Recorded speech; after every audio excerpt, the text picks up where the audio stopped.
Salut les filles, je suis ravie de vous retrouver pour une nouvelle petite impulsion. Ça fait très longtemps que j'en ai pas fait et ça me réjouit vraiment de pouvoir partager quelques petites choses avec vous aujourd'hui. Je me suis demandé quand j'ai préparé si j'allais continuer ma série sur les femmes de foi de l'histoire et je pense que je vais le faire. Mais aujourd'hui j'avais envie de vous partager un sujet qui me tient vraiment à cœur et que je trouve vraiment récurrent dans les discussions que j'ai avec vous ces dernières semaines. Et en fait, ça concerne nos insomnies qu'on a parfois, ça concerne nos difficultés à dormir, ça concerne tout ce qu'on peut vivre parfois dans nos insomnies pendant la nuit. Il y a plusieurs choses qui peuvent nous arriver la nuit, il y a plein de choses. Et j'aimerais juste vous dire qu'aujourd'hui, j'ai envie de centrer ce temps sur comment est-ce qu'on cadre notre âme la nuit, comment est-ce qu'on cadre nos pensées pendant la nuit pour ne pas nous laisser voler notre paix en Jésus. La nuit, vous le savez toutes, c'est un moment très particulier, c'est un moment où nos corps sont au repos, nos cerveaux sont au repos, nos âmes sont au repos. On n'a pas les mêmes sécurités, on n'a pas les mêmes barrières que d'habitude.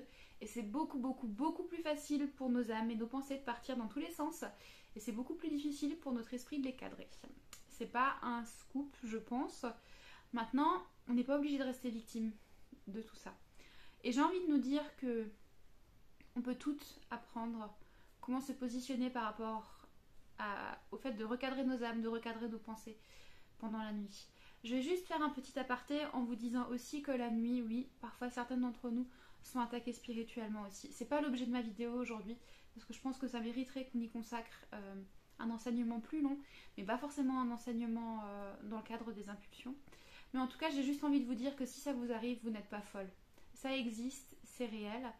Maintenant, si ça vous arrive, n'hésitez pas à demander de l'aide. Vous avez le droit de vous positionner, vous avez le droit de prendre autorité, mais si c'est quelque chose qui est récurrent, n'hésitez pas à demander de l'aide à vos pasteurs, à vos responsables, à ceux qui vous entourent, qui pourront prier pour vous et qui pourront prendre autorité pour que la nuit vous puissiez avoir des nuits paisibles. Ma vidéo aujourd'hui, elle concerne vraiment le fait de savoir comment cadrer son âme et ses pensées, comme je vous l'ai dit. Et j'ai envie de nous donner une première bonne nouvelle, qui est que même la nuit, quand on est angoissé, quand on pense aux 1 million de choses qu'on a à faire ou qu'on n'a pas faites, quand on se demande si on a bien réagi face à telle ou telle situation, on n'est pas seul. Parce que dans la Bible, il y a un verset qui nous dit que celui qui veille sur Israël ne dort ni ne sommeille. Ça veut simplement dire en fait que pendant que nous on dort, pendant qu'on se repose, parce que nos corps et nos âmes sont créés aussi pour le repos, et Dieu, lui, il ne se repose pas, il est avec nous, puis il ne nous abandonne pas, il ne nous laisse pas nous débrouiller pendant qu'on a des choses difficiles qui nous passent par la tête. Et j'ai envie de nous donner un bon exemple d'une manière dont Jésus a répondu à une tempête pendant la nuit. Et en fait, c'est un exemple qu'on trouve dans l'évangile selon Marc. Et en fait, c'est l'histoire, vous la connaissez sûrement toutes pour la majorité, de Jésus qui va avec les disciples dans la barque pour la nuit. Il a prêché toute la journée, il est claqué, et je pense qu'il a envie qu'on lui fiche un peu la paix. Et il monte dans la barque, et quand ils sont dans la barque, Jésus s'endort, parce qu'il doit être vraiment crevé. Et une tempête se lève. Et les disciples commencent à paniquer, ce que je peux comprendre, hein, parce que le lac de Galilée, c'est quand même pas juste un étang, c'est carrément une grande mer. Mais en plus, ça devait être assez impressionnant parce qu'ils ont quand même cru qu'ils allaient mourir. Et Jésus, lui, continue à dormir. Et les disciples le réveillent en lui disant Jésus, ça te fait rien qu'on soit en train de presque mourir là? Enfin, comment ça se passe? Tu dors et nous, on meurt de trouille, on pense qu'on va mourir. Et Jésus se lève, je pense très calmement, très paisiblement, prend autorité sur la tempête et la tempête cesse. Et là, il se tourne vers les disciples et il leur dit mais vous n'avez donc pas la foi? Et en fait, je pense que j'ai longtemps cru, en lisant ce texte, que Jésus était fâché avec les disciples. Alors, il l'était peut-être un peu, parce qu'il venait de le réveiller et qu'en fait, Jésus aurait aimé que les disciples se positionnent eux-mêmes.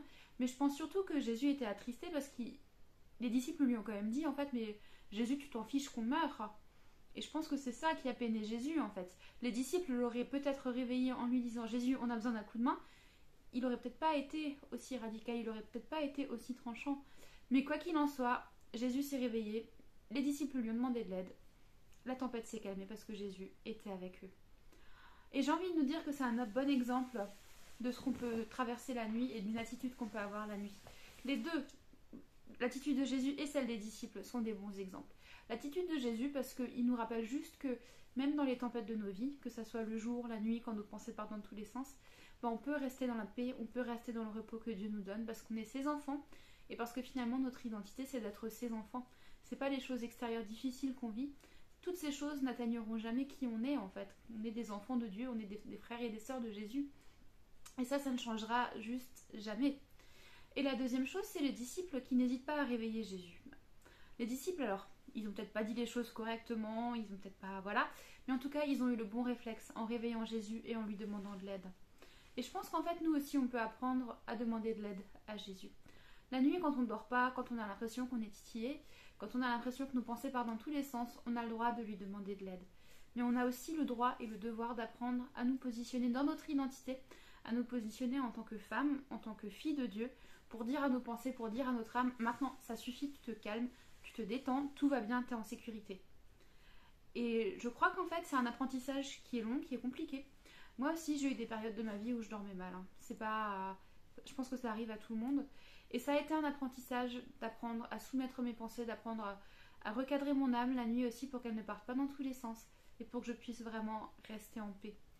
Et c'est pas compliqué en fait. C'est parfois difficile, mais c'est pas compliqué. On a le droit de parler à nos pensées, on a le droit de leur demander de se calmer, on a le droit, on n'est pas folle hein, si on le fait, rassurez-vous, on a le droit de rappeler à notre âme qu'elle est en sécurité et qu'elle peut se calmer, que tout va bien, parce qu'on est des enfants de Dieu. Et j'ai vraiment envie de vous encourager aujourd'hui. Vous verrez, au début, ça sera peut-être long. Au début, ça sera peut-être un peu difficile. Mais au fur et à mesure que vous prendrez l'habitude de le faire et de ne pas vous laisser avoir, de ne pas vous laisser voler par tout ce qui peut venir de l'extérieur, par nos pensées, parfois par le diable aussi, qui en fait veut simplement nous piquer comme avec une petite aiguille pour nous embêter et pour nous sortir de cette paix. C'est vraiment une arme, une de ses armes favorites. Il nous titille pour qu'on sorte de notre paix et que, en fait, qu'on s'éloigne de la paix que nous donne la présence de Dieu. Et vraiment, il faut apprendre à ne plus se laisser voler notre paix pendant la nuit. Et j'ai envie de nous dire aussi que pendant ces temps où on est parfois réveillé la nuit, profitons-en pour passer du temps dans la présence de Dieu, justement. Profitons-en pour nous mettre à l'écoute du Saint-Esprit, pour écouter ce qu'il a à nous dire, pour entendre sa voix, pour apprendre à écouter son cœur. Et je pense qu'en fait, ces moments...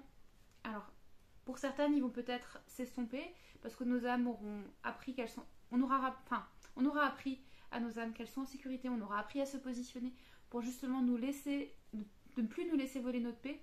Mais peut-être que pour d'autres ça va continuer, mais ça sera des moments qu'on pourra passer dans l'intimité avec Jésus. Ça sera des moments de gloire, ça sera des moments de joie où il va pouvoir nous parler, il va pouvoir nous révéler des choses, il va pouvoir nous révéler encore plus profondément l'amour qu'il a pour nous.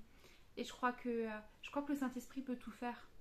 Et je crois que ces moments de nos nuits où on ne dort pas, on peut choisir soit de les vivre comme des galères, soit en fait de les prendre pour passer du temps dans la présence de Dieu et pour vraiment grandir avec lui, pour profiter de ces moments, juste pour être dans sa paix, dans sa présence et pour écouter ce qu'il a à nous dire.